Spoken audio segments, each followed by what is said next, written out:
Sowing the Future.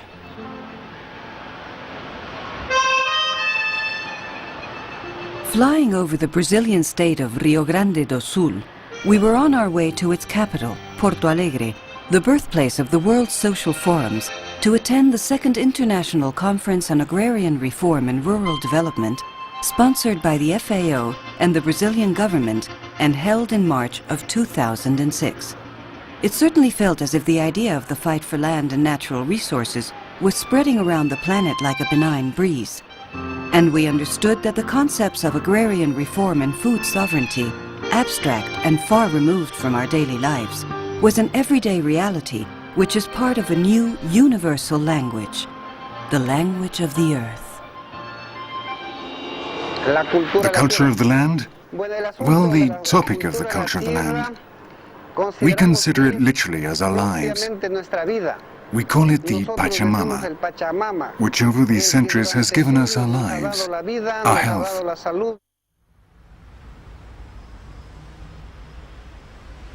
This is the story of a journey composed of different times, space and memories, all of which form part of an itinerary towards the future and hope. Well, the idea came up in the Committee for Agriculture of the FAO.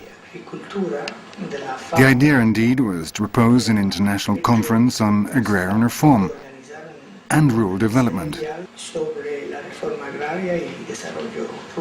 And the countries who were especially interested in the FAO organizing this gathering were Brazil, along with some others. But the final decision was made unanimously. The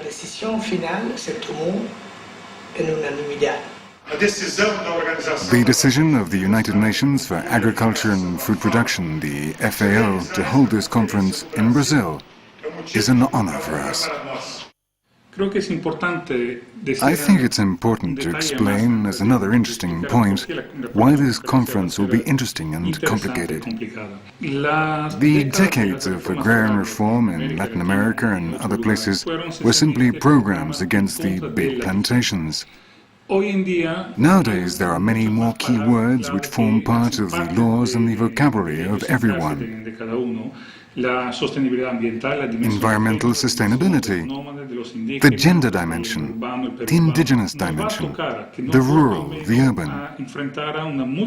Whether we like it or not, we are going to have to confront several topics without a pre-established agenda against it, and with a willingness, which has already been expressed by my director, to create paths of dialogue around the search for new paradigms.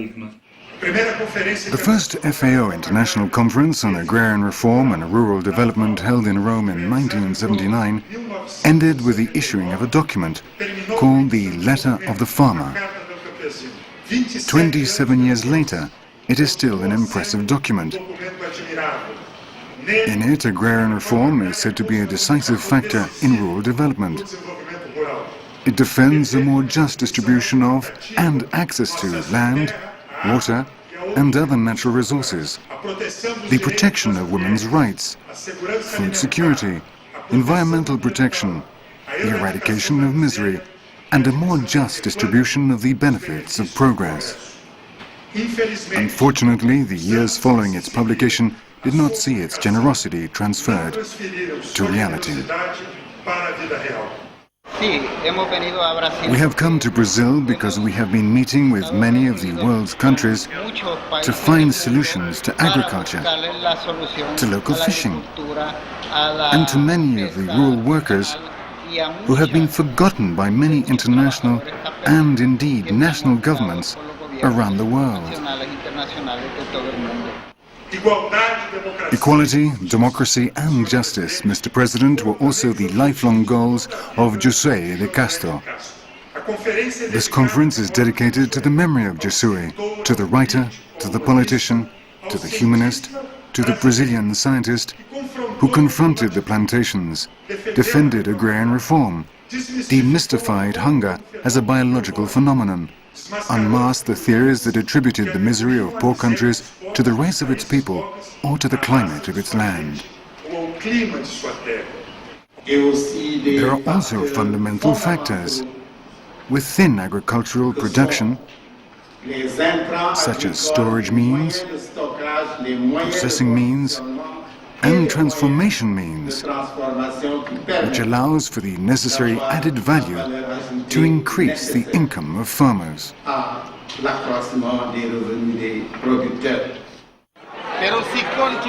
But if we continue to not invest in a sector which provides food, which provides income for the poor of the world, for the hungry, we are not going to reach our objectives. Thank you.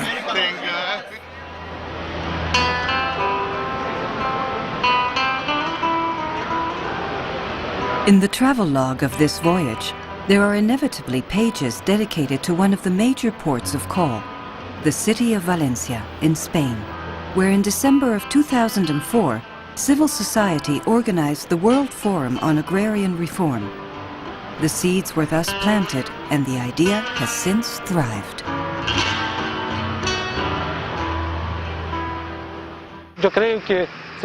I think that if we take the Forum on Agrarian Reform celebrated in 2004 in Valencia, and if we take the sessions held on agrarian reform in the social forums around the world, the Forum of Porto Alegre, the Forum of Venezuela in Caracas, then we can see an accumulation of experience, an accumulation of alliances, together with the strengthening of farmer organizations at an international level, international workers' groups. Then maybe we've built up enough weight for the second FAO conference to have its place, to attain its legitimacy.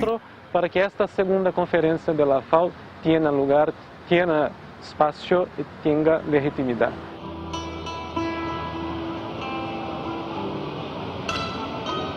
For farmers to stop being invisible, one of the pending programs in the rural world is the eradication of illiteracy, along with increasing rural access to education, information, and to technological resources. As part of this campaign, the NGO Action Aid, together with the FAO, have launched an internet website, landtenure.info, a window of opportunity open to the future. Our experience of the last 15 years clearly indicates a need to improve access to information. And the problem, as you can imagine, is enormous. Not only because the information isn't available, but because there aren't the means necessary to access what little information is currently available.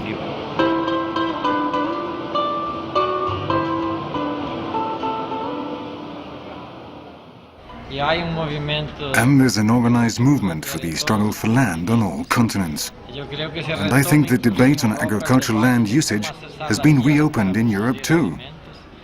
And there's a higher level of communication and solidarity among these organizations. The fight against repression, I think, is gaining ground. These are all, I think, important steps for democracy.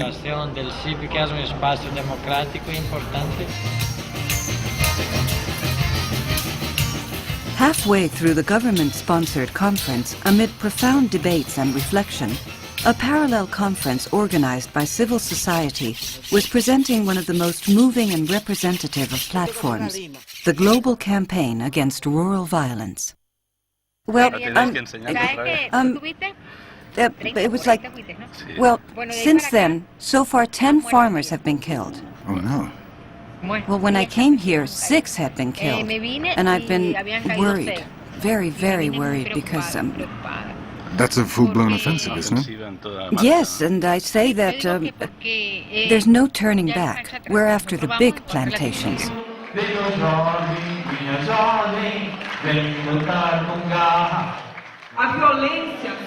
Violence camouflages impunity, murder, hunger, slave labor, and many other things. What is it that we want with this campaign? We want to make public opinion in Brazil and around the world more sensitive, because we want to put an end to this shameful situation.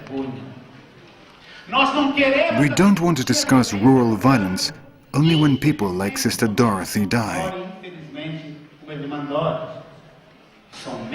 There were 29 victims last year, our colleagues from Para. Among them were 6 union leaders murdered in the state of Para.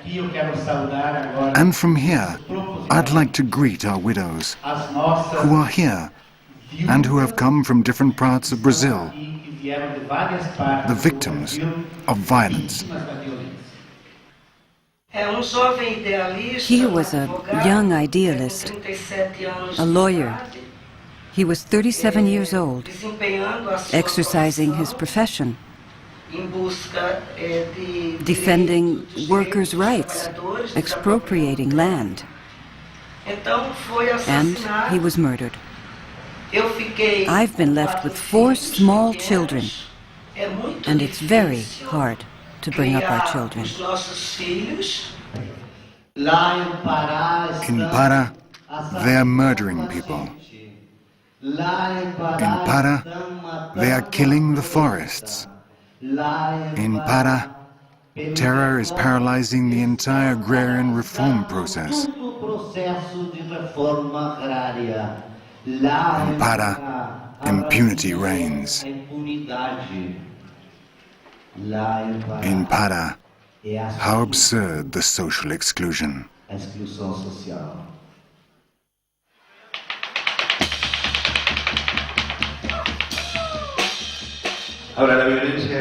Violence is an ancient theme. We could go back centuries. But in our country, one of the themes that I think is worth highlighting in these days is that violence at one time was institutional. It took the form of a government. This Friday is the 30th anniversary of the most genocidal military coup that Argentina has ever seen. 30 years.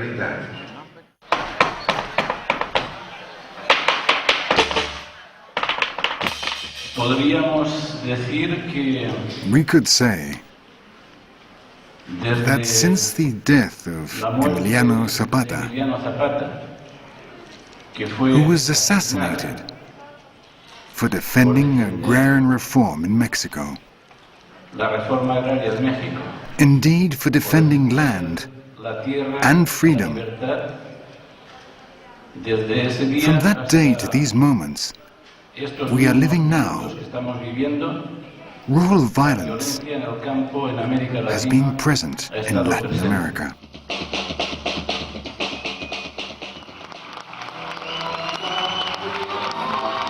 On the stage, holding flowers, are the mothers, the widows, and the orphans of the victims murdered by death squads. And one can perceive the melancholic and long-lasting aroma of the intense pain of absence. Behind every face is a name, a story, and a grave.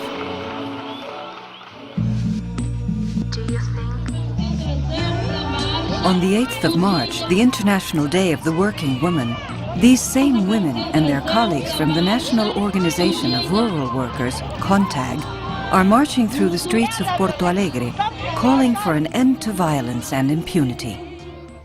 I believe that this conference represents a great political victory in the sense that it is recovering a greater dimension, a more adequate and just one, for a theme that is so vitally important for the global debate. And this is precisely a more responsible and dedicated platform on the question of misery and rural poverty. What I've noticed is the strength of the arguments presented by the leaders of the different farmer organizations from around the world, and from civil society in general. And the convergence of the different positions, the coherence of the different arguments, in particular during the roundtable for civil society and governments, where it was obvious that the arguments presented by civil society were much more coherent, more articulate, more serious.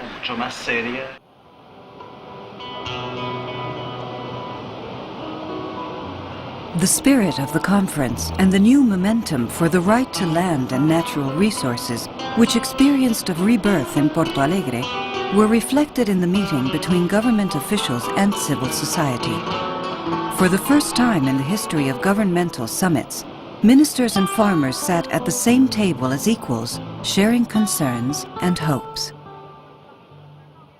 The Presidency would also like to honor the presence at this meeting of the representatives of civil society, the representation of civil society which produced a space of its own for political deliberation, of a political debate called Earth, Territory and Dignity Forum. Good afternoon, colleagues. Welcome to all of you to this meeting. Thank you very much, Mr. President. I represent the voice of the communities of small-scale fishermen who over the centuries have lived in the coastal areas of the planet. I'd like to use my time to make three statements. The first is that what is happening to the land is also, without a doubt, happening to the seas. And I would like to state this not only in the context of civil society, but to each of the governments who are represented here, because for a very long time, these communities of men and women of the seas have been systematically forgotten by national and international policies. Land is culture and it is identity. It is not just a geographical landscape, it's also a social, economic, political and emotional landscape. Agrarian reform that does not recognize this will simply add to the repertoire of failed agrarian reform programs throughout the world. Many of our friends from the developed countries have not come. It's as if agrarian reform concerned, in fact, only developing countries. We all know that it's not true. We all realize that. What does this mean? It means that we carry the issue.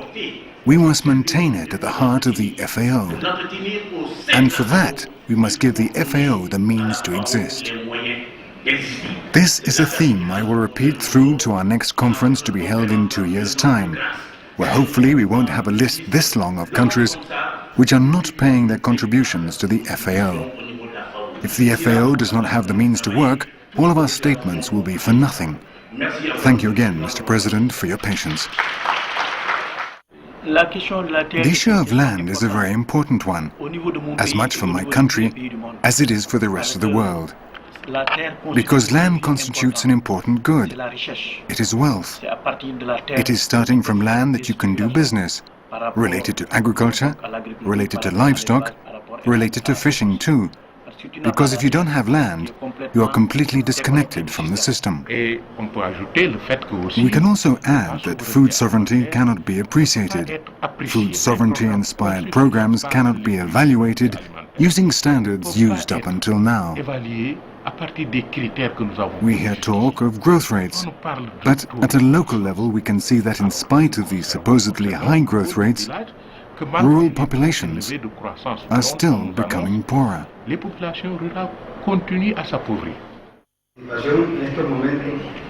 At this moment, and before closing, I would like to quote a phrase I heard, Mr. President, during peace negotiations in an interior province of my country.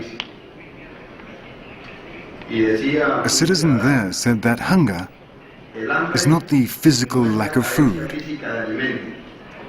It's the biological symptom of a sociological disease called social injustice.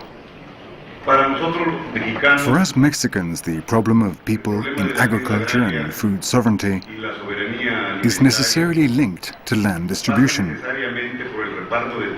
to the creation of a rural society of landowners dedicated to rural development.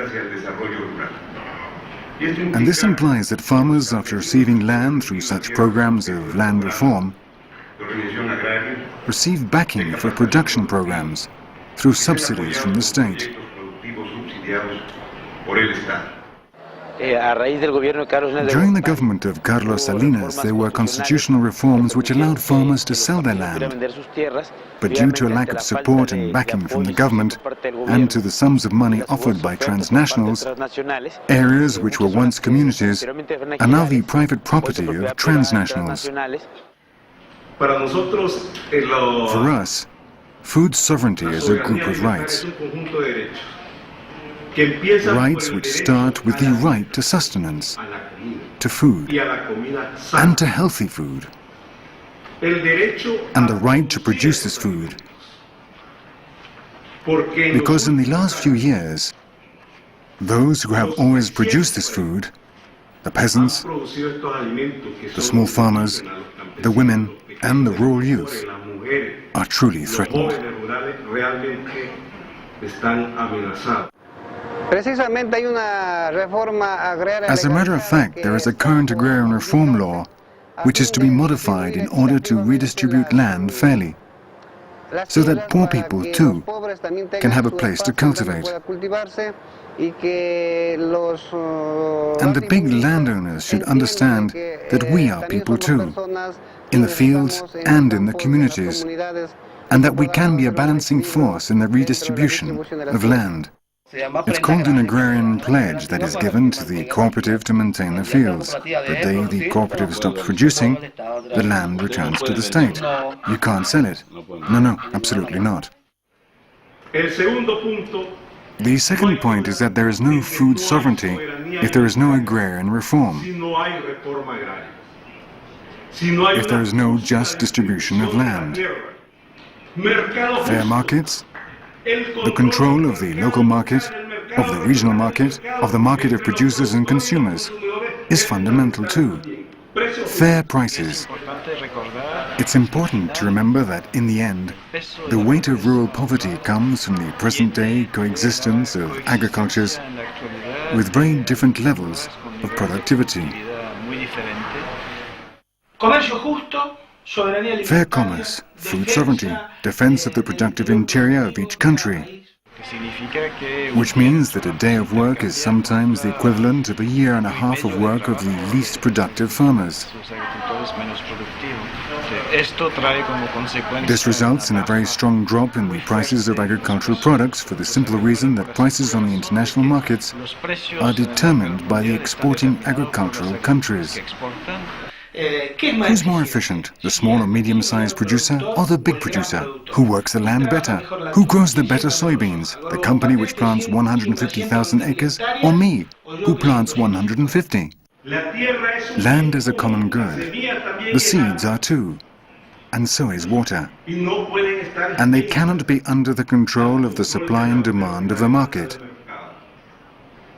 I'm in total agreement with the inaugural speech of the director of the FAO, who said that if current trends of, I quote, development continue, we will not need 15 years, as was proposed in 1996, to reduce poverty by 50%.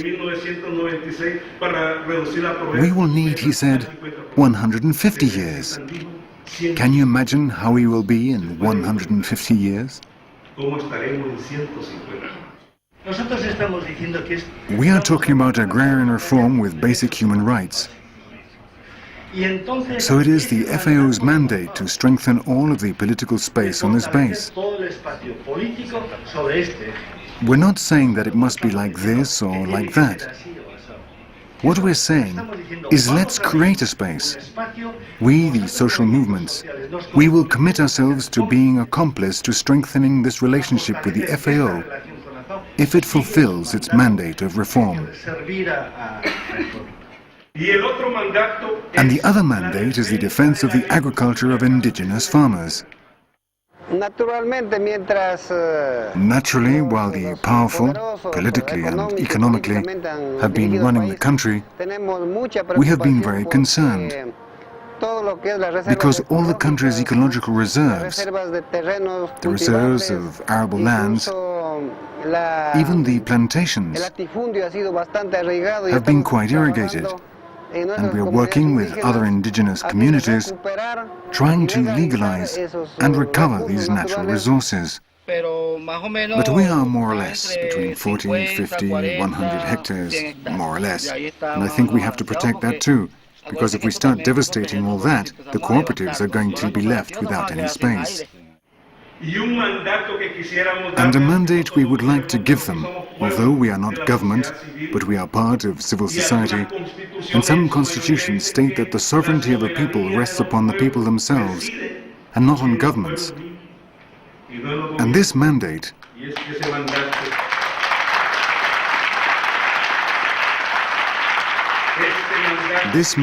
which we would like you to take upon yourselves is that of the defense of life. If we don't change these policies, only death awaits us, slow but certain.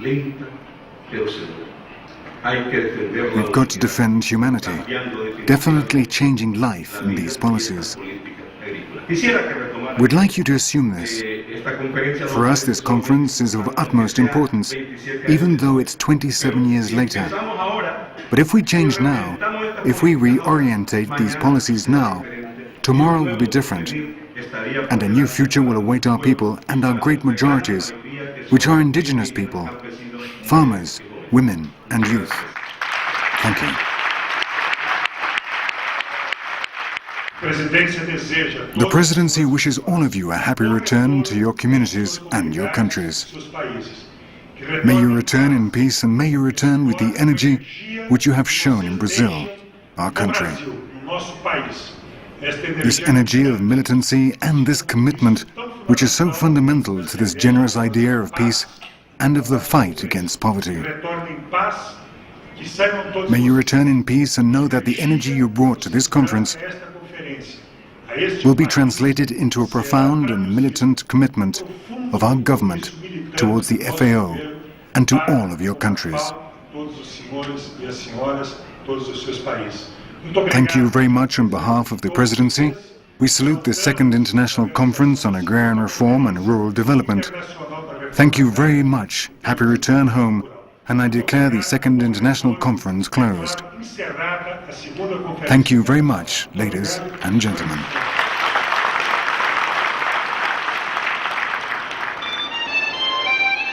On our way home from the clouds, we can see once again the Earth as a symbol of life. It is our nest. We can hear its heartbeat, and we close our eyes to dream that a better world is possible.